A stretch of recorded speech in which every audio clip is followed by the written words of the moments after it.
history rarely records the precise moment when an empire understands that its end is near. There is no trumpet announcing the final days, no official decree admitting defeat. Instead, that realization unfolds quietly. Behind closed doors, in guarded conversations, in sealed vaults opened late at night. Long before an empire collapses on the battlefield, or disappears from political maps, it collapses internally, in the minds of those who govern it. And it is at that moment, when power senses its own mortality, that national treasures begin to vanish. Across centuries and continents, a grim pattern repeats itself with unsettling consistency.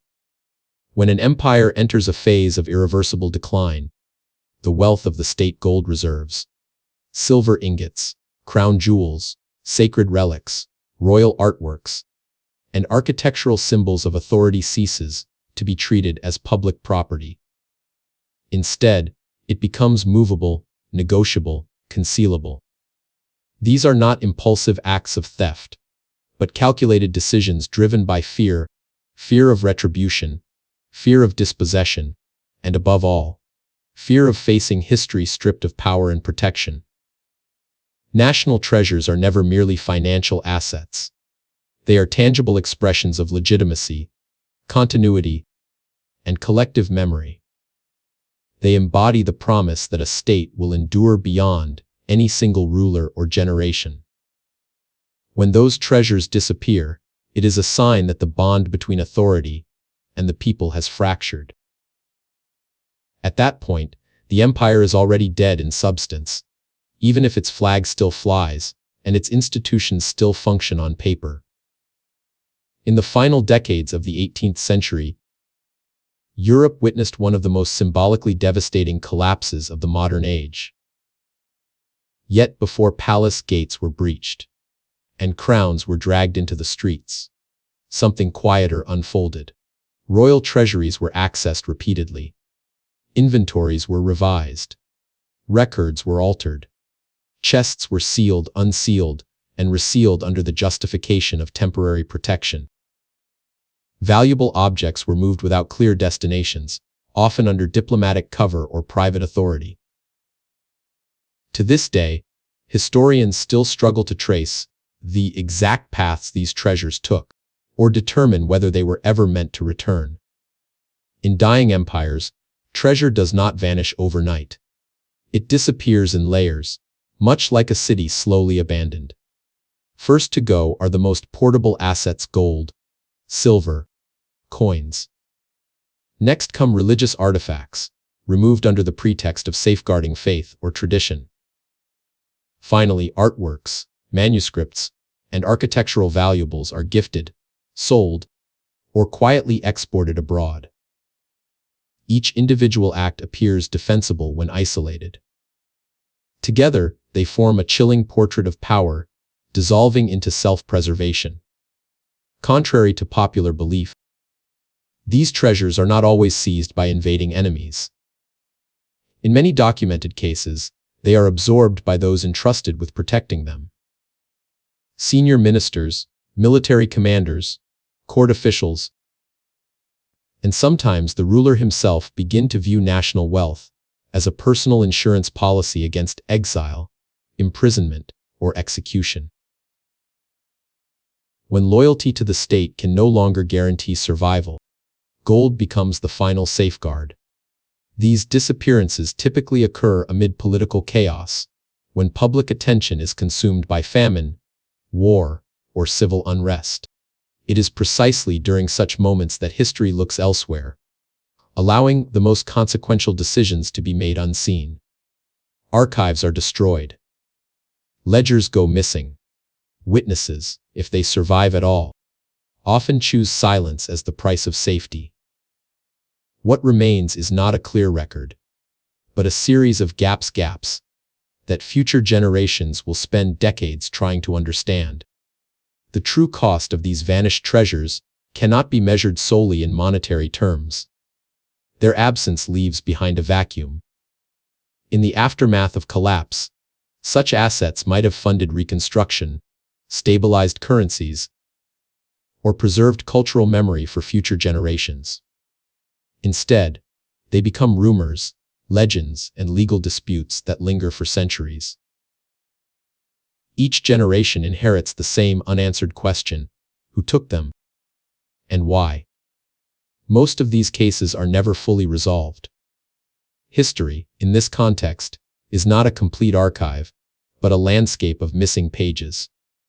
And within those missing pages lies a disturbing truth: empires rarely fall because they lose wars alone. They fall because, at the highest levels of power, responsibility erodes, trust dissolves, and survival overtakes stewardship. In the parts that follow, we will examine documented historical cases in which national treasures disappeared days, weeks, or even hours before an empire formally collapsed. These are not myths or legends, but events preserved in archives, court records, and eyewitness accounts. Each story reveals not only what was lost, but what those losses tell us about human behavior when authority, legitimacy, and time all begin to run out. In many empires, the fall of the throne is loud and visible, but the movement of the treasury is silent, deliberate, and often completed before the first public sign of collapse appears. Long before crowds gather in streets or armies march toward capitals, those closest to power begin preparing for a future they no longer believe will include them as rulers.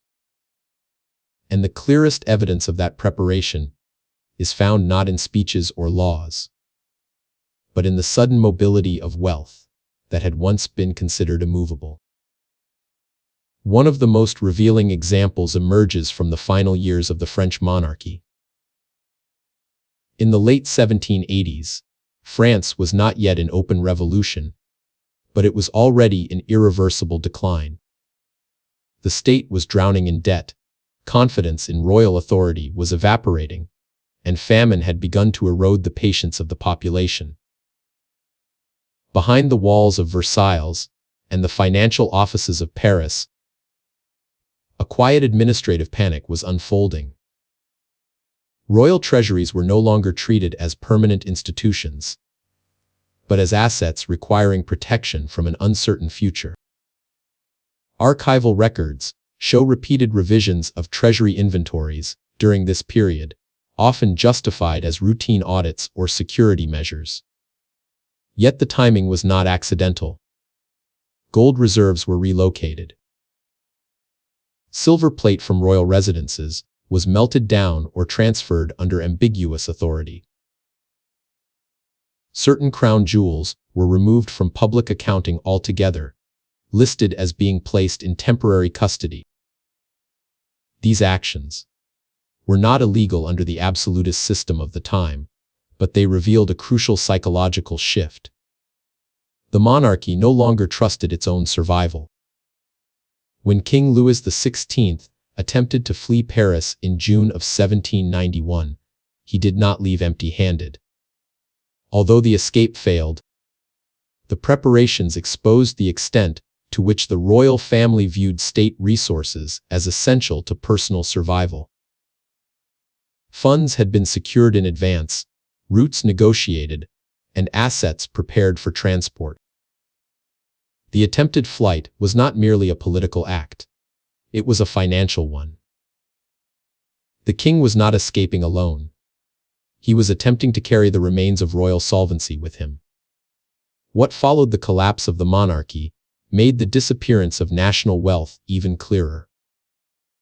Revolutionary authorities repeatedly complained that the treasury they inherited was hollow. Expected reserves were missing. Coin shortages crippled the new government. Records pointed to assets that should have existed, yet could not be located. Some had been transferred abroad through diplomatic channels. Others had vanished through private networks tied to court officials and financiers who fled before arrests began. The revolution did not simply overthrow a regime. It inherited a financial vacuum deliberately created in its final days. A similar pattern can be observed more than a century later, at the end of the Russian Empire. In the years leading up to 1917, the Romanov dynasty faced mounting instability. Military defeat, economic collapse, and political unrest made the future of the monarchy increasingly fragile. As confidence eroded, the imperial treasury began to fragment. Gold reserves were moved eastward, away from the capital. Valuable state assets were transferred under emergency wartime authority. Precious objects from palaces were removed for safekeeping, often without clear documentation. When the Bolsheviks seized power, they discovered that much of the imperial wealth was either inaccessible or gone. Some gold had been sent abroad to finance military purchases. Some was hidden in remote locations, later seized piecemeal during the Civil War. And some disappeared entirely, absorbed by officials who recognized that the empire was finished long before the revolution formally succeeded. The collapse of the Romanov state was not just political. It was logistical and financial, engineered in part by those who had lost faith in the system they served. In both cases, the disappearance of national treasure followed the same internal logic. Once rulers ceased to believe that the state would endure, they stopped acting as custodians of history and began acting as individuals preparing for exile, prosecution, or death. The treasury ceased to represent continuity and instead became leverage, protection, and bargaining power in a post-imperial world. These actions had long-term consequences that extended far beyond the moment of collapse. New regimes inherited states without the resources necessary to stabilize currency, feed populations, or assert legitimacy. Economic chaos followed political victory. Inflation spiraled. Trust collapsed further. The missing wealth did not merely vanish from vaults, it vanished from the future. What makes these disappearances especially haunting is how rarely they are punished. In the aftermath of revolution or regime change, attention turns to rebuilding, justice, and survival. Financial crimes committed during the final days of empire are often overshadowed by larger acts of violence or betrayal. Those who move the treasure frequently escape accountability, their actions buried beneath the scale of historical upheaval. And yet, the pattern remains unmistakable. The moment an empire begins quietly relocating its wealth is the moment it has already conceded defeat. The treasury moves before the throne falls. And once it moves, the collapse becomes not a question of if, but when. In the next part, we will follow these patterns beyond Europe, into empires where treasure vanished not during revolution, but during retreat, invasion, and negotiated surrender cases where national wealth was deliberately erased from the historical record in the final hours of imperial rule. Not all empires collapse in the same way. Some fall inward, consumed by revolution and internal fracture. Others are pushed to the edge by war, forced into retreat, occupation, or negotiated surrender. Yet regardless of the path, the fate of national treasure follows a familiar logic. When defeat becomes inevitable, wealth becomes fluid. And in the chaos of withdrawal, what is meant to be preserved for the nation often vanishes into uncertainty. In the early 20th century, the Ottoman Empire stood at the edge of extinction. Once spanning 3 continents, it entered its final decades weakened by debt, internal dissent, and repeated military losses. By the time the First World War erupted, Ottoman leadership understood that survival was no longer guaranteed. As enemy forces closed in on imperial territories, the empire did not merely retreat militarily. It began retreating financially. Imperial archives and contemporary diplomatic records reveal that, during the war years, large quantities of gold and precious assets were transferred away from vulnerable regions. Some were moved toward the interior, under the justification of wartime security. Others were sent abroad to finance alliances, purchase weapons, or secure political favor. Yet documentation was often incomplete, deliberately vague, or later destroyed. When the empire formally dissolved after the war, much of its movable wealth could no longer be traced. The newly formed successor states inherited institutions, borders, and populations, but not the imperial treasury that should have accompanied them. Gold reserves were fragmented across foreign banks. Religious artifacts and state valuables disappeared into private collections or foreign museums. What had once belonged to a multi-ethnic empire became scattered fragments, claimed by no one and accountable to no authority. The retreat of the Ottoman state was not only territorial, it was archival. History itself had been evacuated. A similar disappearance unfolded in East Asia during the final days of the Qing dynasty.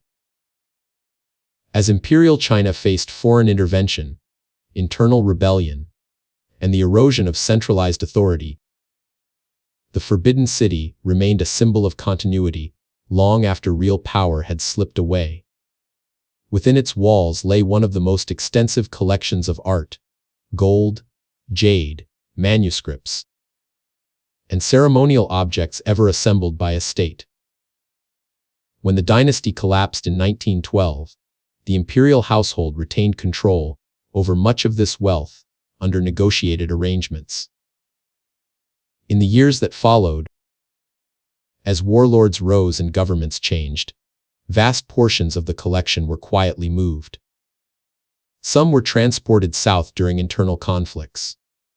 Others were sold, exchanged, or smuggled abroad to fund survival and political maneuvering.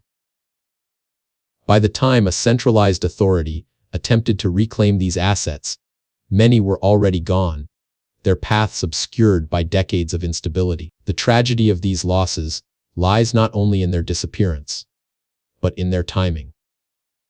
These treasures vanished precisely when they were most needed, when new states required legitimacy, cultural continuity, and material resources to rebuild. Instead, they inherited emptiness. Museums were left incomplete. Archives were fractured. National memory became a patchwork reconstructed from what remained. Retreat amplifies this effect. During military withdrawal, order collapses faster than oversight. Convoys are rerouted. Cargo is mislabeled.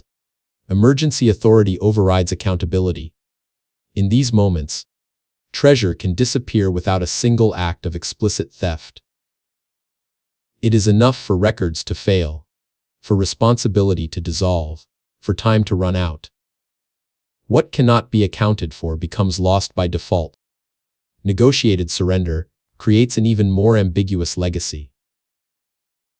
Treaties may define borders and political authority, but they rarely specify the precise fate of every vault, relic, or reserve. In the space between legal language and physical reality, treasure slips through. What is not explicitly claimed is often quietly claimed by someone else. Across these cases, the pattern sharpens. Empires do not lose their wealth accidentally. They lose it during moments when the concept of the state itself becomes unstable. When no one knows who will rule tomorrow. No one wants to be the last person guarding yesterday's treasury. By the time flags are lowered and new governments sworn in, the most valuable assets are already beyond reach. The collapse appears sudden to the public, but the disappearance of wealth has been underway for months, sometimes years. And once gone, it rarely returns. In the next part, we will confront the most unsettling chapter of all. Cases where national treasures vanished not during chaos, but through deliberate, systematic removal by those who knew exactly what they were doing. Acts that blurred the line between preservation and betrayal, and left historians with questions that remain unanswered to this day. There are moments in history when the removal of national treasure is justified, even necessary. Wars threaten cities. Armies advance. Bombs fall.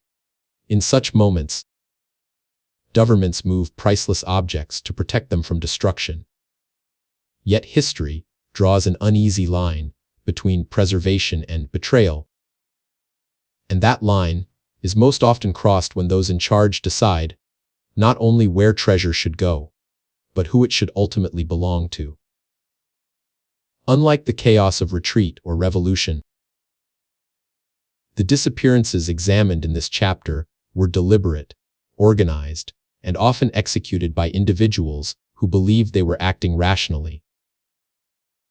These were not panicked decisions made in the dark.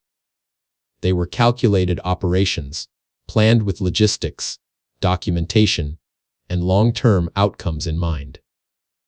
And precisely because of that, they remain among the most troubling episodes in the history of collapsing empires. In Europe during the Second World War, several governments in exile and collapsing regimes initiated large-scale evacuations of cultural and financial assets. Officially, these movements were intended to safeguard national heritage from destruction or seizure. In practice, however, the destination and control of these assets often became ambiguous. Gold reserves were transferred to foreign banks. Artworks were deposited in neutral countries. Legal ownership was deferred, postponed, or deliberately left unclear. The collapse of Nazi Germany provides one of the most extensively documented, yet still unresolved examples. As defeat became inevitable, vast quantities of gold, currency, and looted cultural property were dispersed across Europe. Some were hidden in mines, lakes, and underground facilities. Others were transferred through financial networks designed to survive the regime itself. While much has been recovered, significant portions remain unaccounted for. What complicates the narrative is that not all of these movements were illegal under wartime authority at the time they occurred. The moral collapse preceded the legal one. A similar moral ambiguity emerged in countries liberated from occupation. Governments returning from exile often found that assets sent abroad for protection were no longer fully under their control. Gold reserves held by allied nations became subject to negotiation. Cultural objects stored overseas were entangled in legal disputes. What had been removed to preserve national identity now existed beyond national reach. Nowhere is this tension more evident than in the history of displaced cultural heritage. When empires fall, museums do not simply lose objects, they lose context. Artifacts removed under the banner of protection are frequently absorbed into foreign institutions, reclassified as global heritage rather than national legacy. The justification is often preservation. The result is permanent separation. In East Asia, during the prolonged conflicts of the 20th century, similar patterns unfolded. As regimes changed and civil wars raged, cultural elites and officials oversaw the relocation of national collections. Some of these actions undeniably saved objects from destruction. Others, however, enabled selective disappearance. Items deemed too valuable, too politically sensitive, or too useful as bargaining assets never returned. The line between guardian and gatekeeper quietly dissolved. What makes these cases particularly disturbing is the intent behind them. These were not acts of desperation, but of foresight. Those responsible understood that empires might fall, but assets could outlast them. By controlling treasure, they believed they could shape the future whether through financial leverage, political influence, or personal survival. In doing so, they redefined national wealth as a transferable commodity rather than a shared inheritance. The aftermath reveals the cost of these decisions. Post-war and post-imperial governments spent decades attempting to trace, recover, and reclaim assets that had been deliberately displaced. Legal battles replaced military ones. Diplomatic tensions lingered long after peace treaties were signed. In many cases, the trail simply went cold, obscured by confidentiality laws, destroyed records, and the passage of time. What remains is a profound ethical question that history has never fully resolved. Can the removal of national treasure ever be neutral? Can preservation be separated from possession? Or does the act of deciding who controls a nation's memory inevitably become an act of power in itself? By the time empires fall, those questions are no longer theoretical. They are embedded in vaults, archives, and museum displays across the world. The treasures survive, but the nations that created them are left negotiating with the past rather than inheriting it. In the next part, we will confront the final silence. The cases where national treasures did not merely vanish into exile or foreign custody, but disappeared completely, leaving behind no clear records, no confirmed locations, and no certainty that they will ever be found. There is a final category of loss that stands apart from retreat, surrender, or calculated relocation. These are the cases in which national treasure does not resurface in foreign vaults, museums, or archives. It does not reappear through legal disputes or diplomatic negotiations. Instead, it vanishes completely, leaving behind only fragments of testimony, contradictory records, and a silence that history has never been able to fill. In these moments, disappearance itself becomes the legacy. One of the most enduring examples is the fate of German state and looted gold at the end of the Second World War. As the Third Reich collapsed, vast quantities of bullion, currency, and precious objects were already scattered across a shrinking territory. Some were seized by advancing Allied forces. Some were documented and later returned. But a significant portion simply slipped out of the historical record. Eyewitness accounts spoke of convoys diverted at the last moment, of crates dumped into lakes, or buried in abandoned mines, of orders given verbally and never written down. Investigations conducted in the decades that followed recovered only a fraction of what was believed to exist. The remainder became legend, not because it was mythical, but because it could no longer be proven. What distinguishes these cases is not the absence of evidence, but the presence of too much uncertainty. Multiple narratives coexist, each supported by partial documentation, none complete enough to be conclusive. Archives contradict one another. Testimonies change over time. Physical searches yield hints but no resolution. History, usually built on accumulation, here becomes defined by what cannot be verified.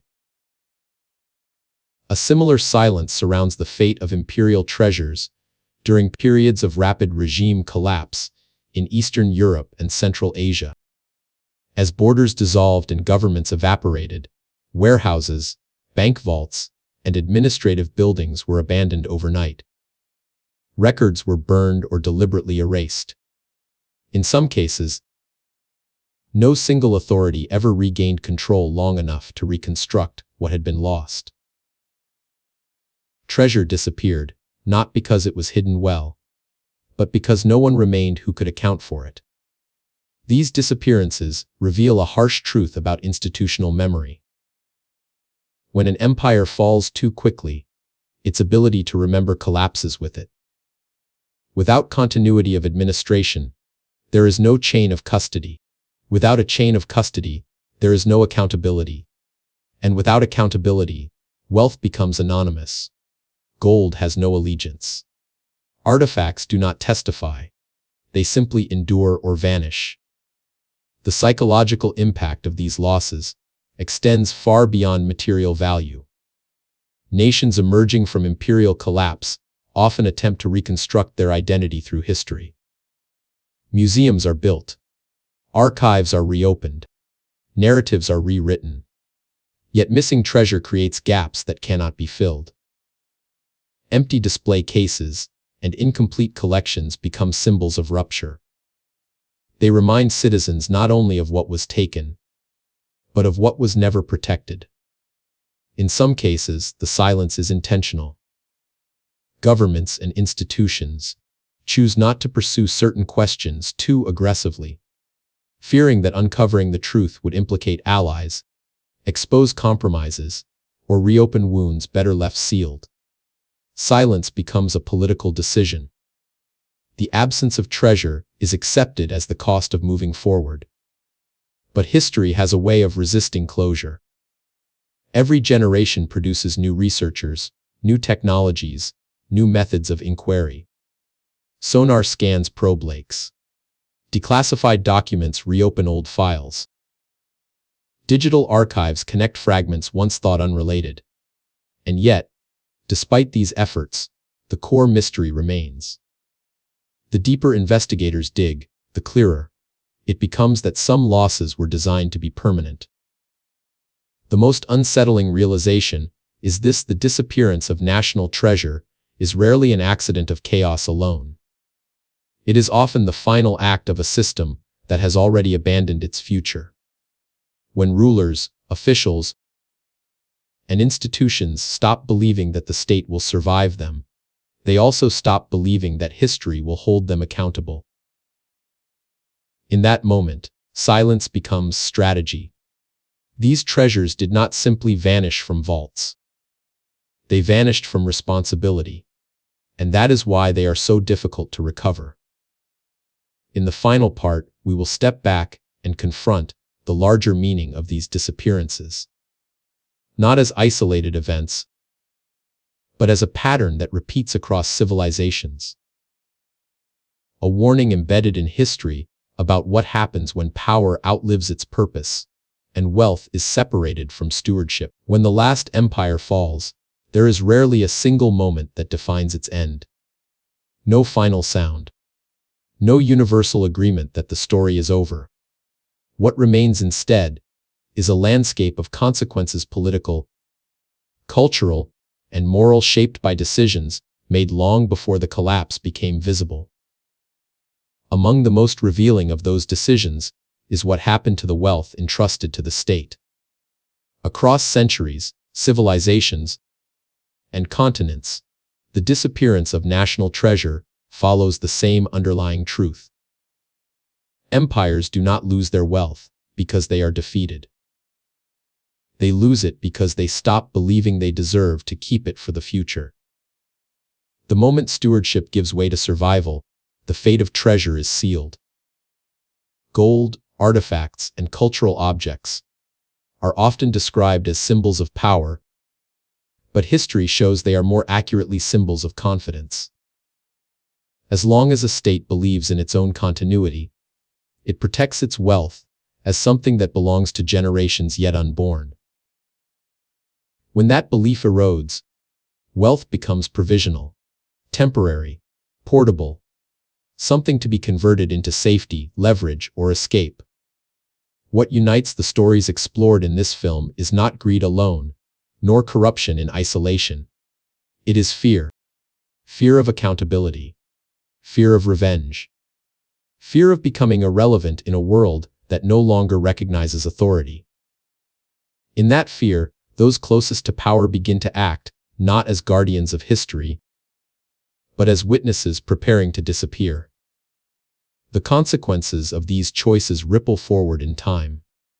New governments rise amid economic instability, forced to rebuild without the resources that should have belonged to them. Cultural memory fractures. National identity becomes something reconstructed rather than inherited. The absence of treasure becomes a silent teacher, shaping how societies understand loss, legitimacy, and trust. Perhaps the most unsettling realization is that these disappearances rarely shock the people responsible for them. By the time empires fall, moral erosion has already taken place.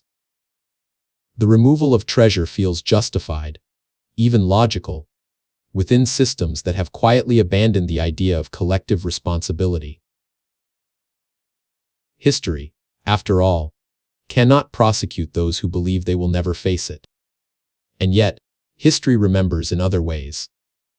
Empty vaults, missing archives, and unresolved investigations remain as evidence that power once existed here and failed. They are reminders that collapse is not only a military or political event, but an ethical one. When leaders cease to act on behalf of the future responds by erasing their legacy. The vanished treasures we trace through these stories are not merely lost objects. They are warnings encoded in absence. They tell us that no empire truly falls at the moment it is conquered.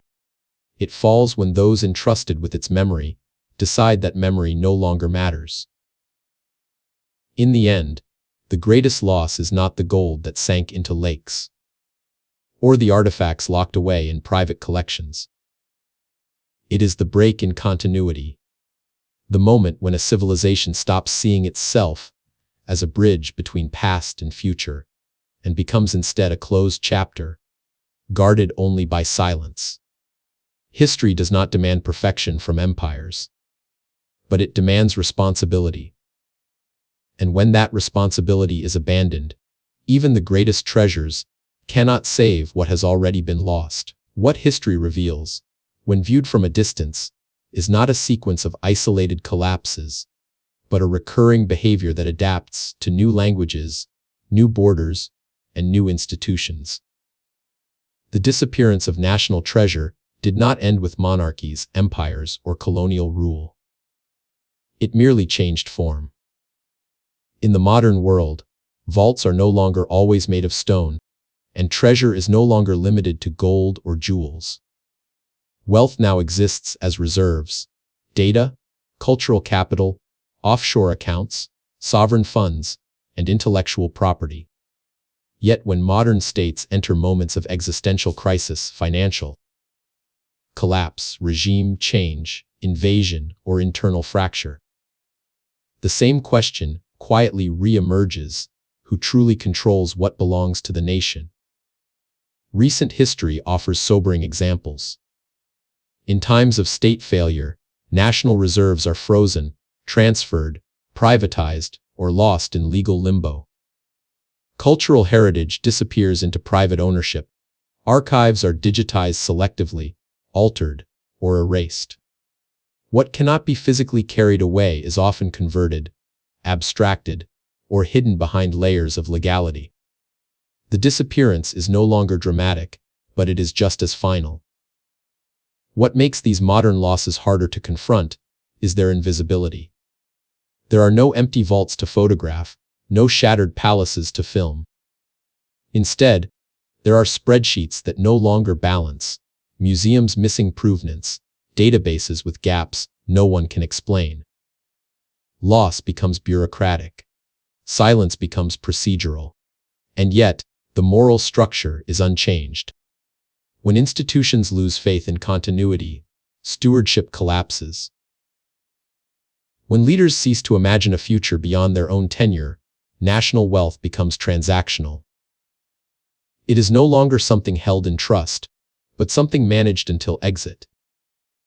The language changes: risk management, stabilization, security, but the outcome remains familiar. History shows us that treasure disappears, not at the moment of defeat, but at the moment of disbelief. When a state no longer believes it will survive itself, it begins dismantling its own memory. This is why the study of vanished imperial treasure is not an exercise in nostalgia or conspiracy. It is a mirror. It forces modern societies to confront an uncomfortable truth: collapse is not always sudden, and loss is not always imposed from outside. Often it is administered quietly, by those closest to power, long before the public realizes anything is wrong. The past does not accuse, it warns. Every missing artifact, every untraceable reserve, every erased archive asks the same question across time: who was entrusted with this? And why did they stop believing it mattered? In the end, empires are remembered not only by what they built, but by what they chose to protect when everything else was falling apart. The greatest civilizations are not those that never collapsed, but those that preserved enough truth, memory, and responsibility for the future to understand what was lost. The silence left behind by vanished treasure is not empty. It is full of meaning, and it waits for every generation to decide whether it will repeat the pattern or finally break it.